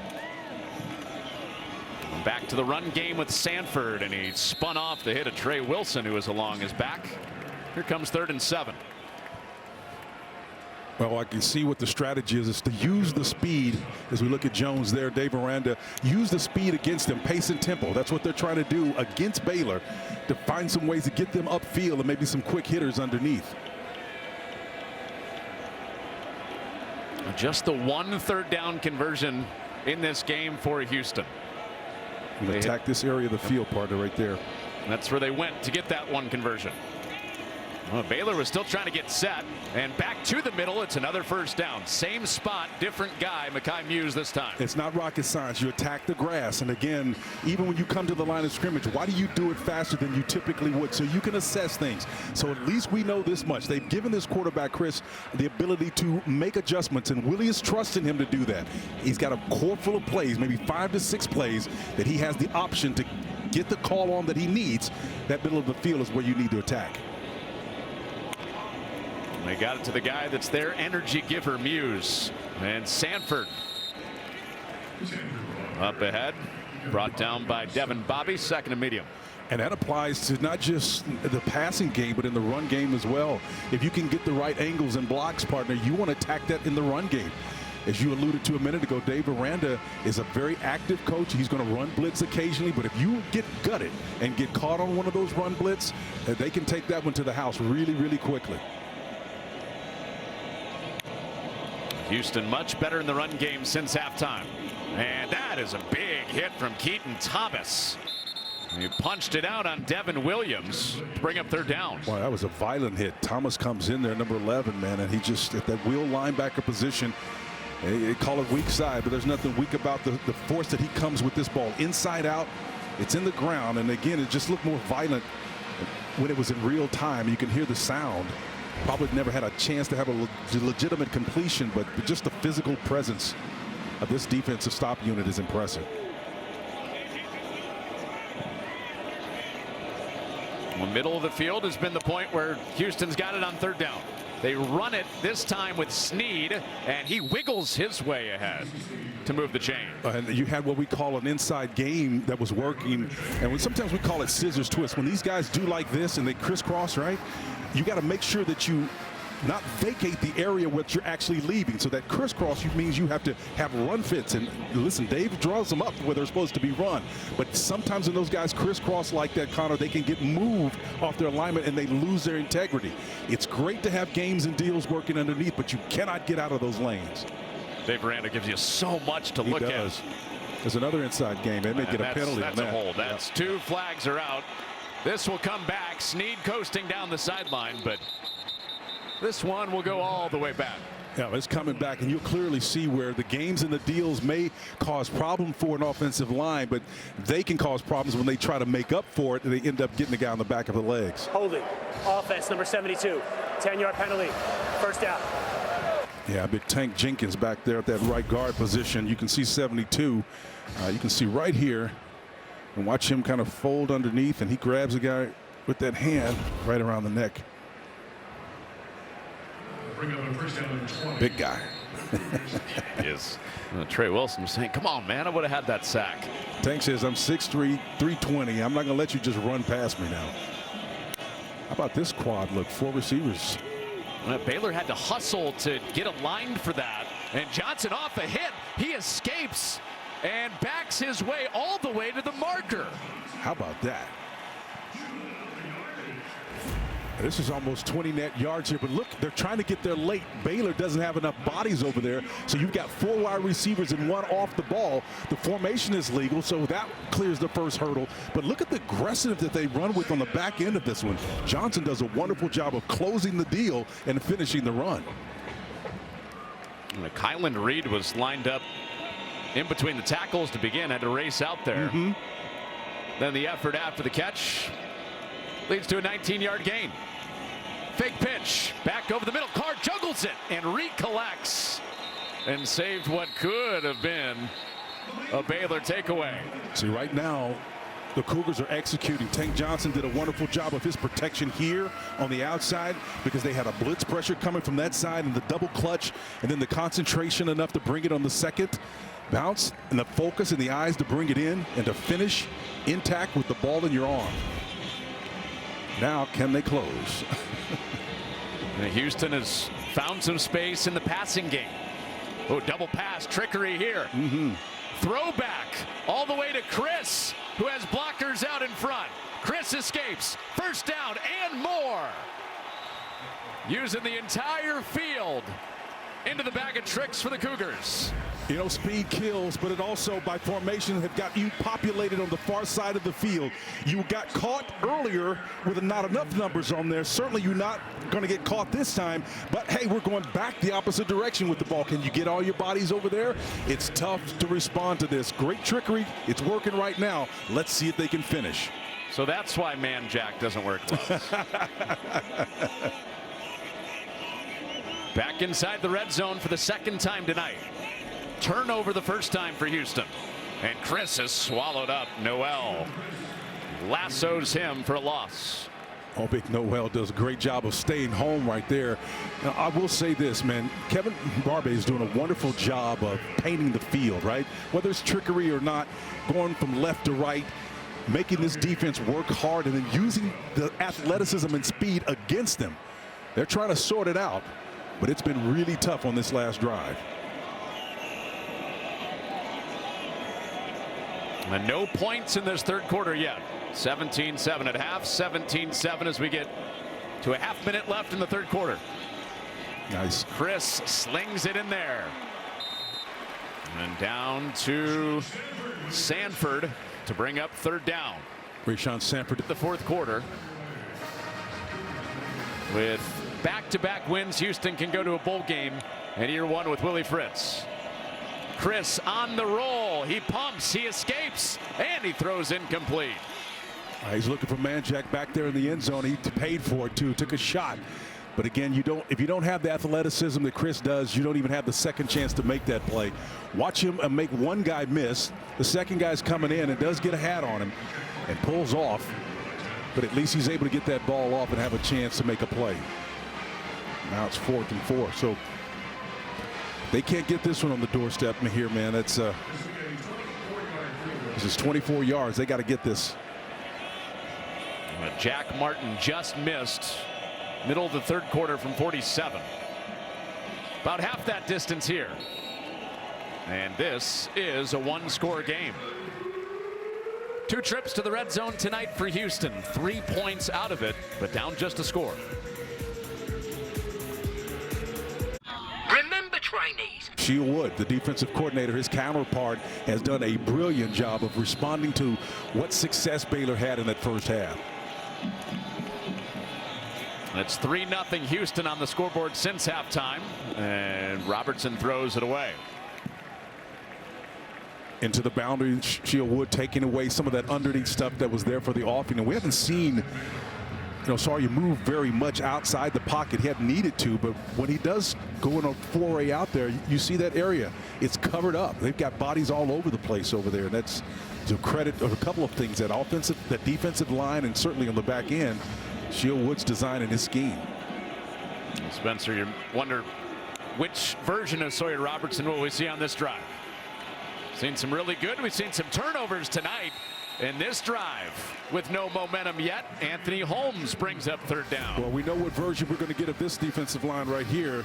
You're going to get Anthony Holmes and company. Even when they go games and deal in mid-form, they will pull up so as to not compromise the integrity of what they're trying to do. There's so much discipline going on up front on this defensive front. It is impressive, to be sure. Single high safety. They're playing man coverage. Let's see who can win. Well, they got some movement up front, and that's knocked away. The tight coverage from Carter makes it 4th down. And even with that little flinch up top, Houston got back, stayed onside. And what's impressive, it was straight man coverage across the board. And when you're asking guys to lock people down, Carter does a wonderful job of his assignment. Again, I think at the end of the day, you trust when you play man coverage against Baylor. One of the hottest offenses, most balanced offenses in the last 3 quarters of this season, the last quarter of the season, has been the Baylor Bears.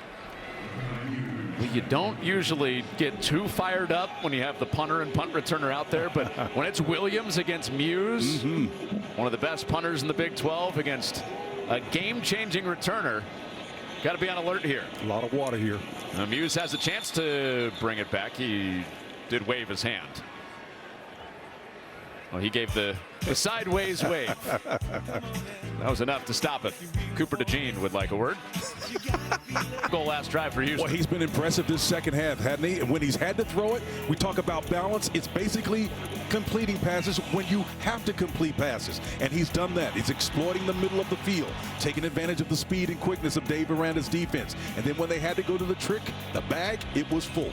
They found Chris opposite that on that throwback to the quarterback, and he made good with it. And then he got underneath and got nifty with some isolation type plays to his running backs. He's been solid this second half. In contrast, his counterpart, not so much. Houston's defense has given them a shot. A touchdown to tie it. And pop on the edge from Corey Gordon, putting DJ Butler down after a few. And Corey came in there that safety position with some intentionality, man. It was not a pretty picture in the first half, Spence. But since halftime, more yards, more accuracy, no turnovers. Yeah, and at least they got 3 points, right? Got it on the doorstep. Still hadn't punched it in with the touchdown, but they closed the gap, made it a one-score affair. Play fake. Time to throw, but not getting away from Keaton Thomas. He plants DJ Butler. Thomas was there, and of course Gordon was trailing, helping with him. But again, I think the thing that the win for me is, if you're looking at this from an optimistic standpoint, if you're a Cougar fan, you're saying you're stretching the field. You're making this Baylor Bear defense defend the entire breadth and width of the field. And they got to be getting tired as long as they've been on the field in the second half. Well, Baylor was in a shootout last week in Morgantown. This week, defensive struggle second half with Baylor's defense on the field for a long time. Can they get off on 3rd and 8? Chris extends. He gets it away, incomplete. In the waiting arms of Keaton Thomas, who makes back-to-back plays, and Baylor should get it back here. Chris has got to be smart, right, and understand that he's got 5 guys to block their 3. It's just a 3-man rush. Willie understands it, but he wants his quarterback to understand it as well. Your chances are not on the edge of the perimeter when you've got 5 guys up front to protect you. Allow that protection to last, and it will. It was just a 3-man front. Chances of you scoring on a Dave Aranda defense and completing it against 8 on the back end, not good.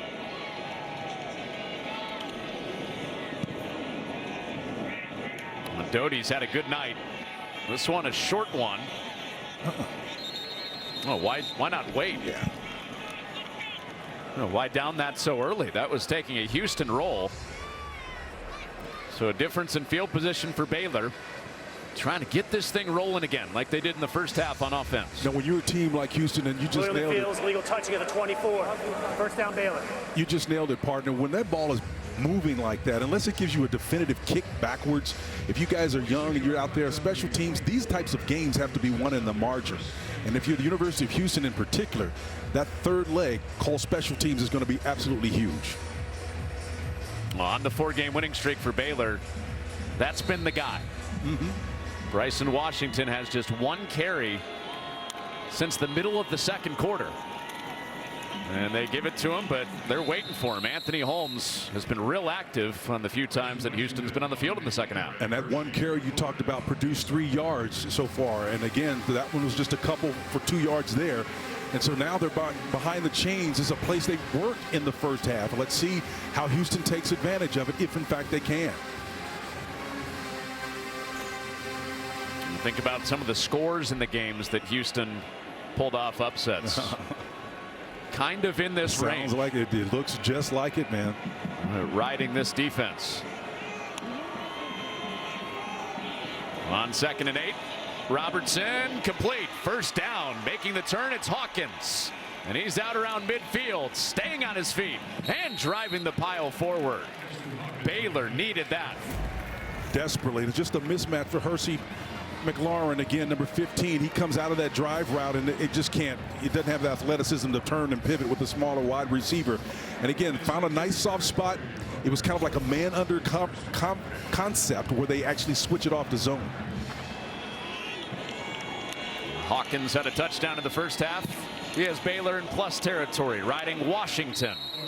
And now the offense starting to move for Baylor for the first time in this half. Yep, this looks like the Baylor team that was in control of the first half, at least so far as the ground game was concerned. Let's see if they stay with it. Jake Spavital's spread concept formation is something that can do a lot of different things. Let's see if they can stay on point in the run game. Washington closing in on 100 yards on the night. He goes over 90 on that carry with a first down.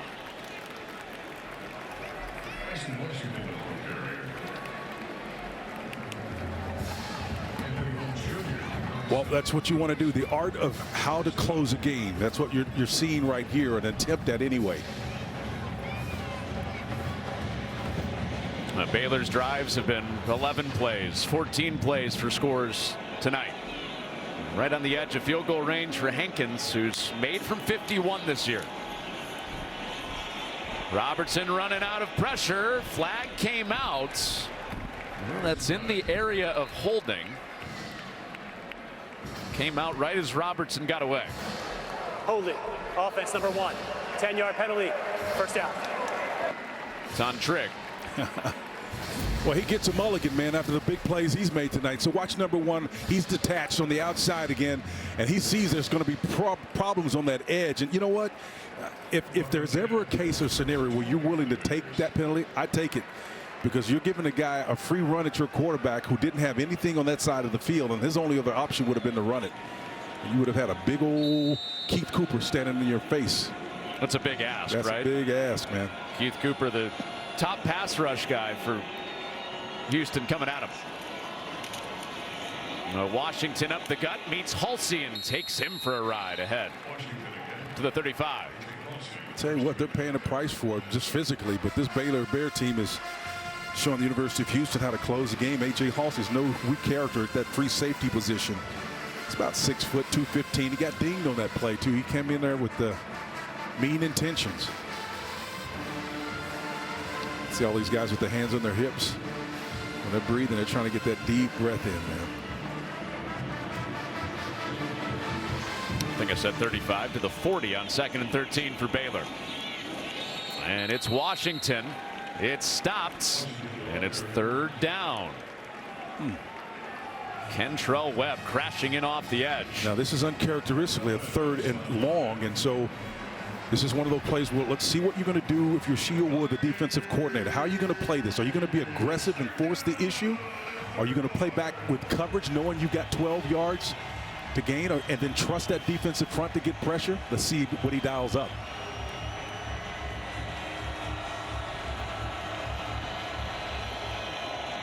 Big 3rd down on the edge of field goal range.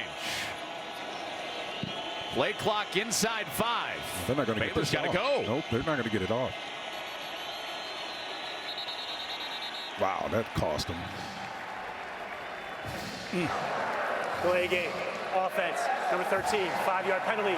3rd down. So they'll keep the timeout. Yardage backs him up. 3rd and 17. That's a major mistake there. So you're 3rd and 17, and Jake Spavital has got to figure out, what do I got a play for you here? I don't think you have a play here, man. Not against this defense. They're too quick, too fast, too dominant up front to ask your offensive line to protect for about 5 seconds against this bunch. That's too much. Well, can they at least get it in the range of Hawkins? Who has a big leg and could make this a 2-score game. Houston trying to get it back to their offense, down 7. Swing out for Washington. He's not getting very far. McCutcheon brings him down to bring up 4th down. What a clutch play by McCutcheon, man. A wonderful job of fending off the guy that was covering him up to make a play and give his offense an opportunity. So which unit's coming out? It's the punting unit for Baylor. I know Hankins has a big leg, but this would be real ambitious. That would be a big ask. So 3 timeouts, half the quarter to go. Houston chasing 7. You got to be smart and sell this and let it go. Muse did try to sell it, but great job by the punt unit to down it. Jacob Redding was waiting for it. Great work by Williams. Long field for Houston. Okay, Fritz's team have given them reason to. There's 17-7 at the half.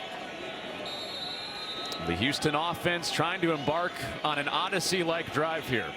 97 yards, 96 yards to get for a game-tying score. Nice. Begins on the ground to the outside and out to the 10 with Sanford. Sanford did a wonderful job of just quick nodding this play to bounce it outside and get some great yards and get them out of that end zone. And that's been a great opportunity for them to kind of get some breathing room. A lot riding on this drive. Baylor with a win. They'll go into the final weekend. Chance to still go to Arlington for the Big 12 championship game. With chaos around in the Big 12 this week. We're 2nd and short for them. That's a conflict scenario for defense. You got to pass or run. And Chris out to the edge. That's complete to Manjack, who makes a move out of bounds.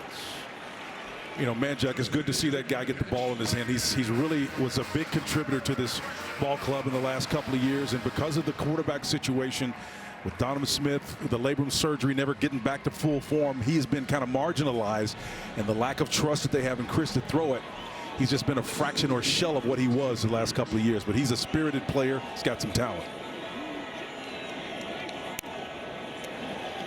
Pressure from Jones. It's picked up. Chris to the sideline. Temple. Johnson takes it away. Snacks Johnson, who was on the last team that played in the Big 12 championship game, evens things up for the Baylor defense. They get their takeaway. And Dave Aranda got exactly what he wanted to. Let's back them up and make them beat themselves. This is the reason why the University of Houston has stayed with the run game so much. And even with the club on the other hand, he's able to come up with the interception. That ball was off target, should have been thrown upfield. There was no one in between the would-be receiver, and that middle safety was about 9 yards away from anybody. So if the ball is just placed accurately inside, where only the receiver could catch it, he's still running.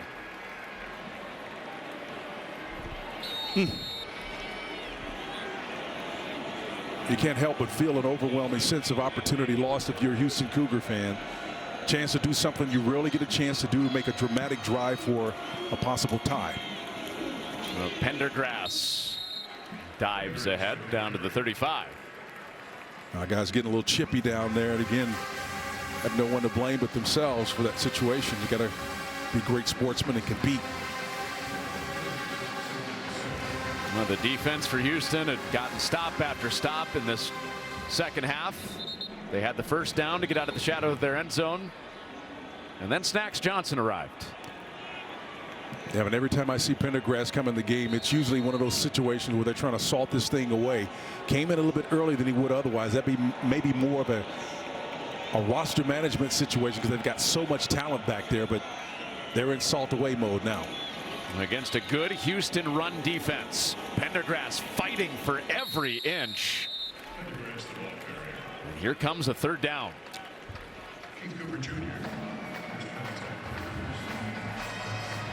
You mentioned getting a little chippy, a little extra down under the pile before this 3rd and 3. Expected, you know. Guys are competing. I think this is 4-down territory anyway, no matter what. So this is 3rd and 3. Robertson just gave the close signal. Oh, he wants it. You know what he wants. Trying to pick it up. All on this play. They will not. Keith Cooper swallows it up. 4th down. Baylor on offense. Let's see. Watch Keith Cooper right here. You can see him lined up in outside eye technique, and he blows that thing up and gets in there in the backfield. And with that inside charge, I mean, I'll tell you what, when you get 4 guys that are committed to defend the run like this front 4 is, you're going to more often than not produce positive results. So a 51-yard try for Hankins, trying to match his season long. And put Dave Aranda and Baylor up by 2 scores. They got it. And Hankins absolutely drills it. The takeaway from Lorando Johnson leads to 3 points, 2-score lead for Baylor. Their offense has barely seen the field. It's been a grind in the second half, but here they are up 10, chance to close it. Well, the thing about it is, you know, there are going to be some tough ones, and against a team that had their back up against the wall. Remember now, Houston still had a chance if they ran the table to get bowl eligible. So it was a maximum motivation scenario that the challenge was met by Dave Aranda's stop unit and their offense, and now they're in protect mode. And a Houston offense that is not known for explosive plays trying to come back. They do have an explosive returner. Mekhi Muse has returned a punt on the year. He breaks into the second level of the return. And the ball comes out at the end of the return. Baylor pointing their way.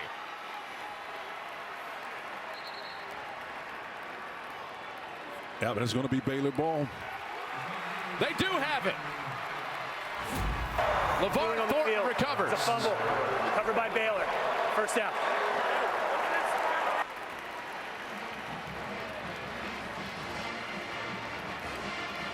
And nothing will suck the life out of a unit than turning the ball over on your side of the field, particularly when you know your offense has been struggling. You know it was going to be an uphill challenge anyway for them to push the ball down the field. And Willie Fritz is frustrated, but he understands where he is. And Thornton's the guy who recovered it. Amazing. And Josh White punched it out. LeVar Thornton recovers it. And from a drive that was starting to move for Houston to a pick, a field goal, and another takeaway. And now Baylor into their 4-minute offense. Heavy dose of Washington and Pendergrass now. Washington already over 100 yards on the night. He twists across the 40. Add 4 more to the total for Washington. First charge, time out of the half. Houston, 30 seconds. So Houston will have 2 more timeouts plus the 2-minute timeout, chasing 10 points. You know, in a typical game, if you're Dave Aranda, there'd be a little bit more angst if you knew that Houston's offense was capable of leveraging those timeouts. But to this point, nor have they any portion of this season has Willie Fritz's offense been able to come back in a manner that it would take in this situation. So you're not scared to death. And so you can stick with your plans and just continue to run the football. Well, we came into the day with 9 teams alive for the Big 12 championship game. Arizona State beat BYU with a field storming. Colorado lost to Kansas. Iowa State winning right now against Utah. Kansas State also winning. So if all the scores hold right now as they are, we'll go into the final weekend on Thanksgiving weekend with 9 teams still alive. That's exactly what you want in this conference, man. Makes it competitive, keeps hope alive, and eyeballs watching. Well, Houston's hanging on the fact that they could win out and go to a bowl game, but they got to get real busy in the final 4 minutes of this one. No question. Second charge, time out of the half. Houston, 30 seconds. So it comes down to a 3rd and 6 after this timeout. Friday night on Fox, Big 12 regular season finale in primetime. Utah against one of the nation's best running backs, R.J. Harvey, and UCF. Begins at 8 Eastern, only on Fox. So the question now, partner, is does Keith Cooper, Carlos Allen, Anthony Holmes, Brandon Mack have one more stop in them on 3rd and 6? In all likelihood, Baylor's going to run this ball, and Dave Aranda is going to try to salt it away, but he's needing 6 yards to do it. Otherwise, Houston may get one more opportunity.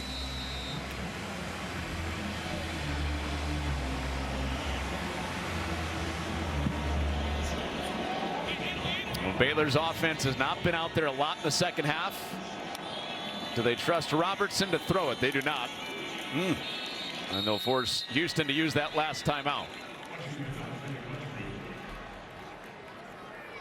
Final charge, time out of the half. Houston, 30 seconds.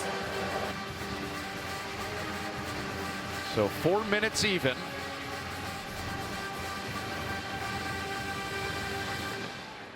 No timeouts left in the tank for Houston. The only stoppage will be the 2-minute timeout.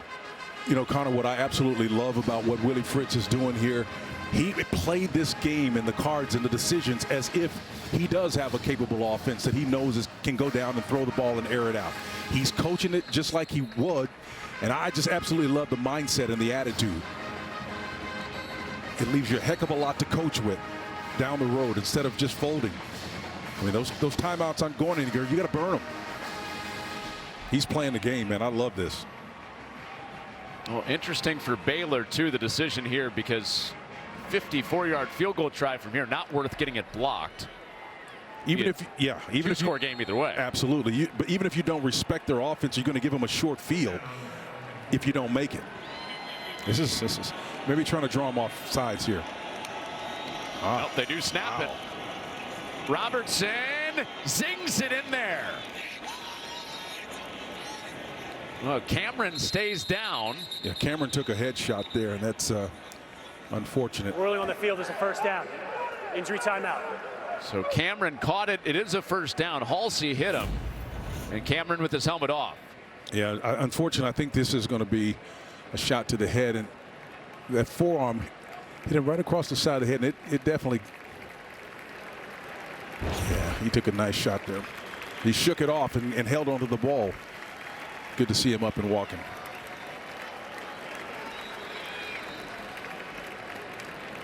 The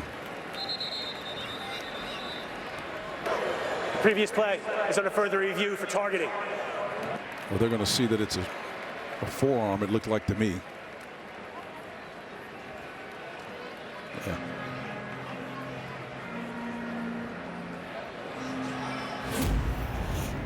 So here's another look at it. AJ's coming from depth, and that right shoulder, that right forearm hits him across the side of the helmet.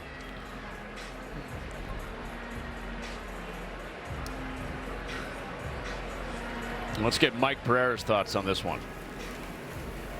Yeah, here's what we're looking at here is you're looking at a defenseless player. He's still in the act of trying to make the catch, and so therefore he gets protection to the head or neck area from contact with the helmet, shoulder, forearm. So is he attacking? Is he attacking with the forearm? You know, I have to say. After further review, there is no targeting. Still a first down from Baylor. that there is. I think there is contact to the head or neck area. A little bit surprised that they would not add this on. You know, to me, it falls into that category of forcible contact to the head or neck with the forearm. I agree with Mike on that. It wasn't necessarily egregious in terms of following through with it, but that forearm clearly came across the side of the helmet of Thornton as he was down. Cameron. Well, that's important for Houston if they do find a way to come back. Halsey doesn't have to sit out the first half of next week trying to play for a bowl game if they do win. But that first down shrinks the game considerably. And you burn your timeout. So again, trying to manage the game, hoping for a miracle outcome, that makes it really difficult.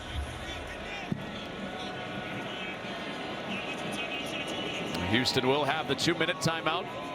So we hit 3.5 minutes left. It's Washington grinding out a run between the tackles. He got 4. Well, trying to manage the game, Fritz basically burned the other timeout. Like you said, you've got your 2 minutes left. But if Baylor can get a timeout, or rather get a first down, and with no timeouts, Houston is in a pickle. And Washington, their guy that can put them out, and Pendergrass can also close out a game. Both of them are sure-handed. Dave Miranda's in a great spot right now. What a story this is. From 0-3, tremendous job pressure, to a 4-game winning streak and chance for even more for Baylor. They can win and get some help next week. Here comes third down. Oh, that was blown dead before the finish of the run. So third down coming up, and Baylor doesn't have to snap it again before the 2-minute timeout.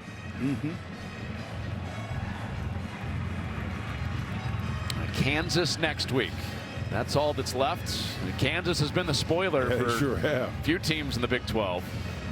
Playing really well after the win against Colorado earlier today. Yeah, what a great job Dave Miranda has done. And again, you touched upon something, the reset and how he got refocused. And we had a nice candid conversation about that. And he was concerned about, he used the term Darth Vader, you know, becoming Vader.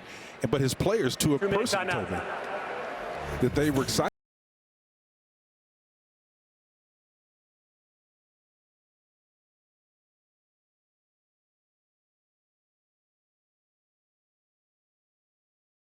They need no Michigan Wolverines, who look to play spoiler.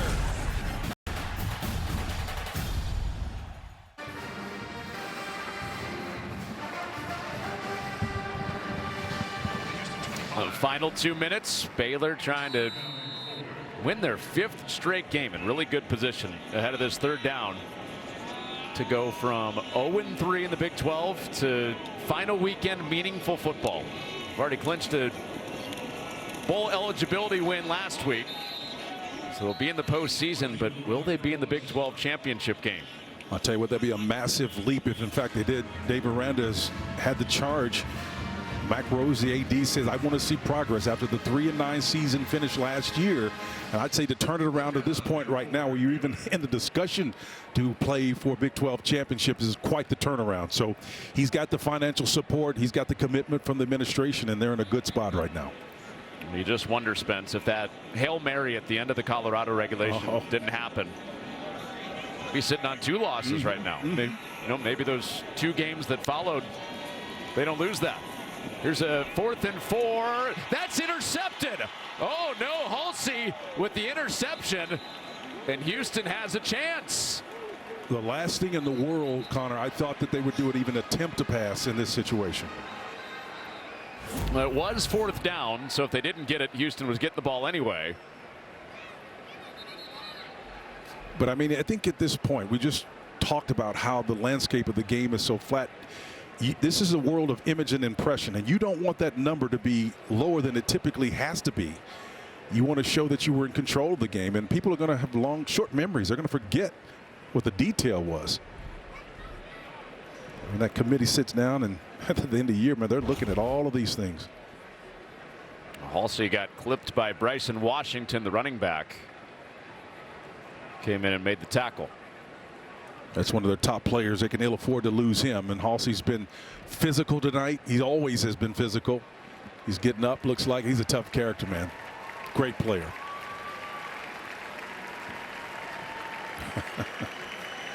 football player right there.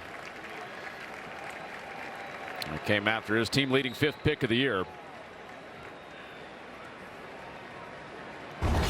And we've seen 3 turnovers each side. Yeah, 87% of the time, if you're trailing by 2 or more in the turnover category, you're going to lose those matches.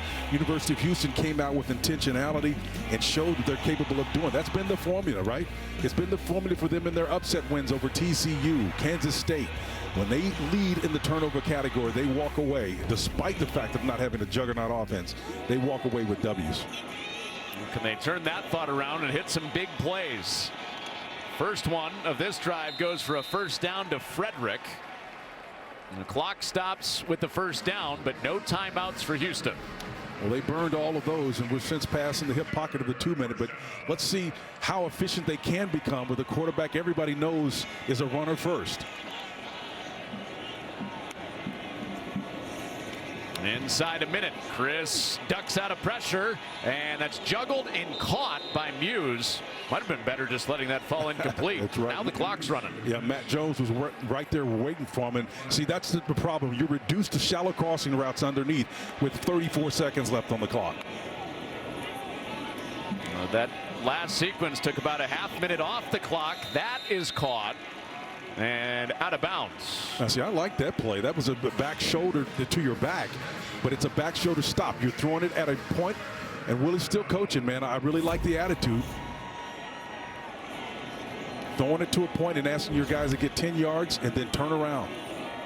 Sanford got out of bounds, but 15 seconds to go. Chris dancing. That's the middle of the field, and that will do it.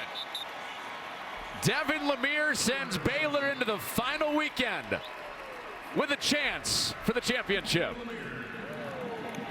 Well, there you have it, folks. And again, it's the reason why this team has struggled. The turnovers, too much to overcome at home at TDECU Stadium tonight for the Cougars of Houston.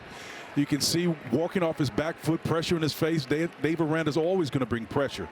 And once again, an ill-advised pass thrown off the mark, not having the accuracy needed to extend the drive.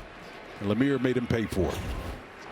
The first pick of the year for Lemire, one to remember for him on a night where the Baylor defense stood up real tall. Well, second half. NC State great Torrey Hill coined the phrase big plays, big days.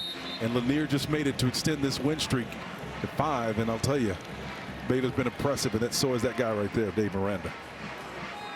Well, Baylor got help today throughout the Big 12. They helped themselves. They have 7 wins